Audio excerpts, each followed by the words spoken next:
नमस्कार दोस्तों, स्वागत है आपका सीबी स्मार्ट क्लासेस में। दोस्तों आज के इस वीडियो में बात करेंगे लोअर पीसीएस की परीक्षा के बारे में। लोअर पीसीएस 2019 का प्री एग्ज़ाम का रिजल्ट आ चुका है और बहुत से छात्रों ने प्री पास किया है। तो अब लोअर पीसीएस में 2019 की मुख्य परीक्षा जो है वो किस प्रारूप की होगी, परीक्षा को कैसे पास करें, मुख्य परीक्षा में क्या महत्वपूर्ण है, किस किस विषय पर ध्यान देना है, कौन सा स्कोरिंग सब्जेक्ट है, पढ़ाई कैसे करें, इन सभी चीज़ों की एनालिसिस हमारे चैनल के माध्यम से आपको दी जा रही है। तो वीडियो को पूरा देखिएगा, वीडियो छोटा होने वाला है, बहुत बड़ा वीडियो नहीं आएगा। तो दोस्तों शुरू करते हैं। दोस्तों ये बहुत ही अच्छी गुड अपॉर्चुनिटी है आपके लिए, क्योंकि इससे पहले जो पीसीएस लोअर का जो एग्ज़ाम होता था वो प्री को जो होता था वो तो एमसीक्यू बेस होता था, यानी कि ऑब्जेक्टिव पेपर होता था, लेकिन जो मुख्य परीक्षा होती थी वो डिस्क्रिप्टिव होती थी।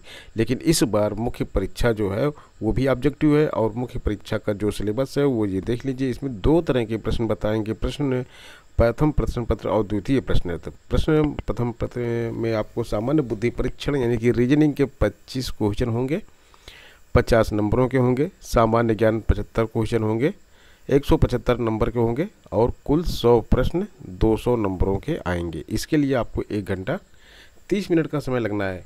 और सेकंड प्रश्न पत्र में सामान्य विज्ञान या अंक गणित के प्रश्न आएंगे, ये 75 आएंगे। और इसके साथ साथ जो है आपको 75 प्रश्नों को सॉल्व करने के लिए 2 नंबर एक प्रश्न के मिलेंगे, प्लस सामान्य हिंदी का जो है ये इस सामान्य हिंदी के 25 प्रश्नों को सॉल्व करने के लिए 50 नंबर के होंगे ये, और इनको सॉल्व करने के लिए पूरा आपको 1 घंटा 30 मिनट मिलेगा।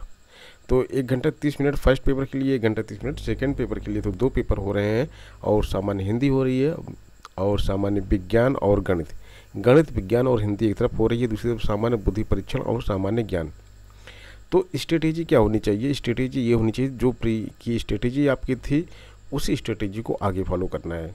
तो इसमें नया कुछ नहीं करना है, और जो भी पढ़ाई आपने की थी वो उसी तरह से की थी। और सबसे ज़्यादा इम्पोर्टेंट यहाँ पे देख लीजिए कौन कौन से सब्जेक्ट सबसे ज़्यादा इम्पोर्टेंट हैं।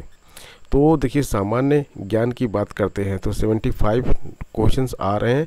अगर आप एक एवरेज छात्र हैं तो आप 40 से 45 आराम से कर सकते हैं, मतलब पढ़ना पड़ेगा इसके लिए, आराम से ऐसे नहीं कर सकते।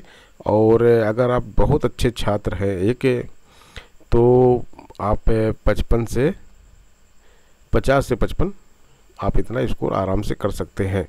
तो यही डिफरेंस है। क्या डिफरेंस है एक अच्छे छात्र में और एक एवरेज छात्र में? 10 क्वेश्चन का डिफरेंस है। अब 10 क्वेश्चन के डिफरेंस के लिए पूरा टाइम जितना बचा हुआ है उसके लिए सामान्य ज्ञान पढ़ना तो बेवकूफ़ी होगी, क्योंकि पूरा टाइम इसमें बर्बाद हो जाएगा, और 10 अंक का ही केवल डिफरेंस है। आप सामान्य ज्ञान पढ़िए और अच्छा खासा टाइम दीजिए सामान्य ज्ञान को, लेकिन जो है स्कोरिंग सब्जेक्ट नहीं है सामान्य ज्ञान। मैं फिर आपको बोलता हूँ, स्कोरिंग सब्जेक्ट सामान्य ज्ञान नहीं है। स्कोरिंग क्या है? फर्स्ट पेपर में आपको रीजनिंग स्कोरिंग, अगर आप रीजनिंग अच्छे से पढ़ेंगे तो 25 में से आप 25 भी सॉल्व कर सकते हैं। अगर आप अच्छी तरह पढ़े रहेंगे तो ये 50 नंबर आपके कहीं नहीं जाएंगे। और अगर आप थोड़ा सा नॉर्मल रहेंगे तो 22, 23 आप बड़े आराम से स्कोर कर सकते हैं। तो फर्स्ट पेपर का स्कोरिंग सब्जेक्ट क्या है?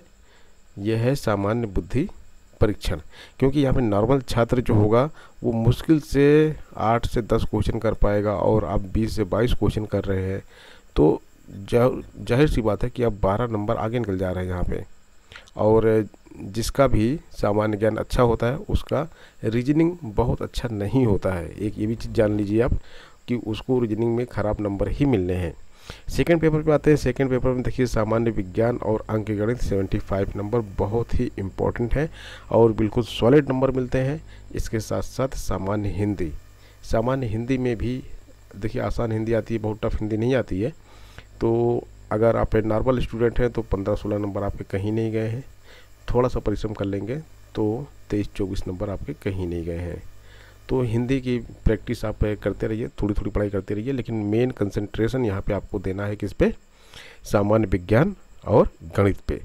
तो देखिए मैंने 2 तरह के पेपर बताए। एक तो आपको जीके बताया, जीके में बहुत ज़्यादा कंसंट्रेशन आपको नहीं देना है, लेकिन पढ़ाई उसकी रेगुलर करते रहना है।